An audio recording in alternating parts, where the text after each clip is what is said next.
Okay, I've been thinking about something and I can't stop thinking about it, so why not make a video about it? There's a very specific thing that's happening with women right now. And I talk to a lot of women all the time. And women are very honest with me. I have, the privilege of hearing really authentic and really honest admissions. And what's happening isn't exactly depression, and it's not like sometimes it's burnout, but it's not always. So that's not what I'm talking about here. And it doesn't really have a name actually. So you take a look at your life and it looks fine. It might even look really fine. It might look great. And you're moving through your day and everything is getting done and everybody's fine. And you go to bed and you're kind of just like, like what? What is it? What was that? And that kind of like, that feeling, that's what we're going to talk about today. Because I think I know what it is. This is my hypothesis. And I think we did it to ourselves. We women did it to ourselves. So let's get into it. Okay, let me paint a clearer picture to see if you're the person who I'm talking to. So you're not miserable. You would never describe yourself as miserable. And if someone asks you how you're doing, you would say, fine, I'm fine. Actually, good, I'm good. And you mean it, like things are good. And there's nothing wrong and there's no crisis, nothing obvious to point to. But there's also no like texture in your life. There's no like quality of anything really mattering or something. So you go, you're scrolling through your weeks, you scroll through your day, your Monday, Tuesday, Wednesday, you get things done, things get checked off. You might have a good moment here and there, but you're not really walking around feeling alive. You're fine. Like you're totally fine. By all metrics, you're fine. And fine is doing a lot of the heavy lifting. But the weird part is this kind of feeling of meh gets amplified with the more you objectively achieve. The more that your life looks like what it was supposed to look like, or this idea that you thought it was going to look like. So I began asking, like, what is this? Why is this happening? Like, why are so many women describing this thing? So let's get into it. I have some thoughts. I have some thoughts. Here's the biggest reason that I think. I think we've optimized the bleep out of our lives. I think we got really, really good at optimizing our life. And in doing that, I think we actually remove all the things that create feeling, the thing that makes you feel most alive in life. Usually it involves some version of uncertainty or pursuit, going after something without not yet having it, or surprise, or risk really allows you to feel something, wanting something you don't have yet. So it's being in the process of something rather than the end of it. When we think about the lives we've created for ourselves, we have scheduled our self-care. We plan spontaneity, if that's not an oxymoron.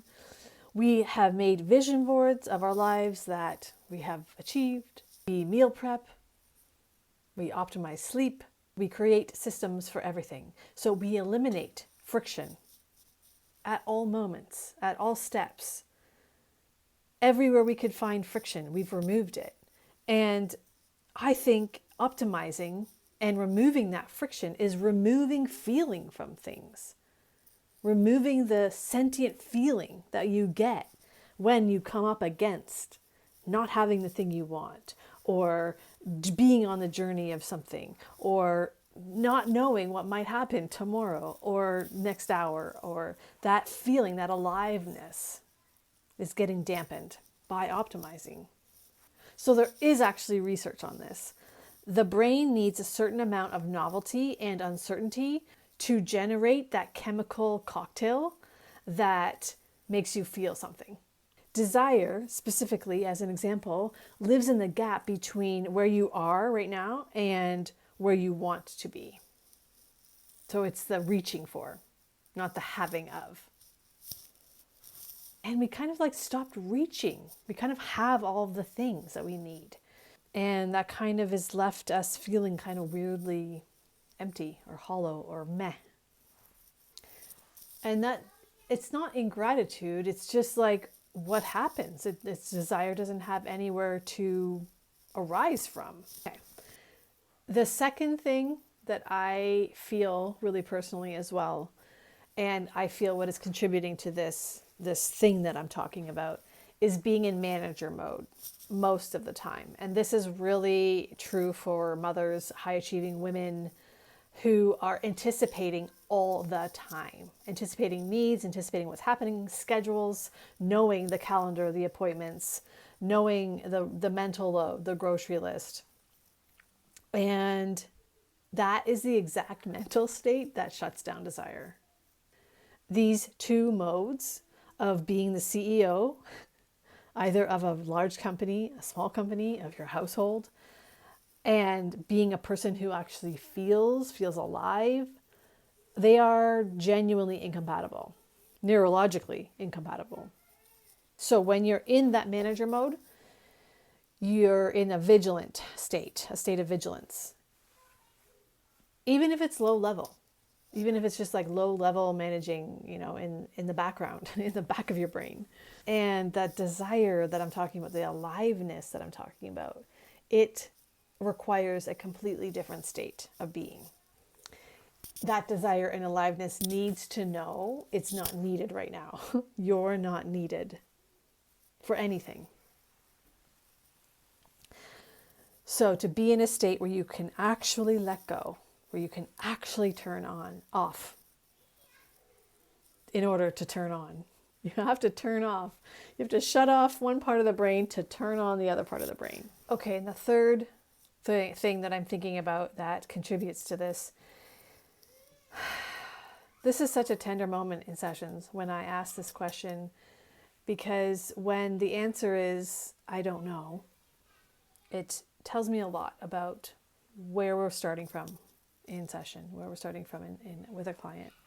And that is when I ask, what do you really want? And she can't answer, because for so long, she has genuinely put aside what she actually wants in service of others, in service of partner, boss, kids, family.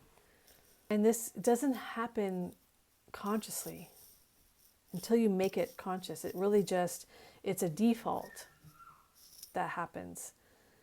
And over time, you really lose touch with what it is you want. Anything from, where would you prefer to eat for dinner tonight? You default to, well, whatever's going to make most people happy is going to make me happy. Instead of really just answering that like robustly, like, I want sushi tonight. And if nobody else is going to eat something at that restaurant, then nobody's going to eat. They will find something. They will adjust. But knowing what you want and standing for it, it's empowering, it's crucial, it feels alive, and it feels more true to you. So this flatness comes from not stating out loud, for not being audacious enough to say, I want sushi tonight, when no one else is going to eat sushi. And the more this is like a muscle. The more you practice stating your desire, the easier it will become, and the more attuned to your own desires you'll become. This is what I want you to take away. This flatness, this aliveness that is missing is totally rebuildable. If you find yourself, if you resonate with this, any one of these, and you find yourself like, this speaks to me, this is like something that I feel, just know that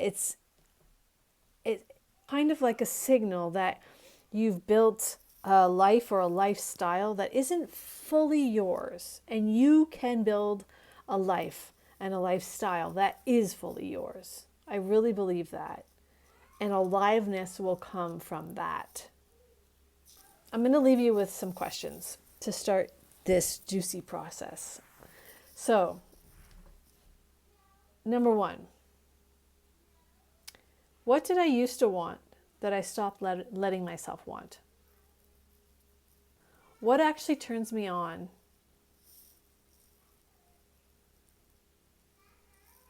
What really lights me up about the idea of being fully alive? When do I feel fully alive? When was the last time I felt fully alive? What could I do tomorrow to allow myself or give myself an opportunity to feel fully alive? So that's the beginning of changing kind of a direction for yourself. I would love to hear in the comments, what did you get from this video, and what are you going to do for yourself tomorrow to give yourself the opportunity to make yourself feel more alive? See you next time.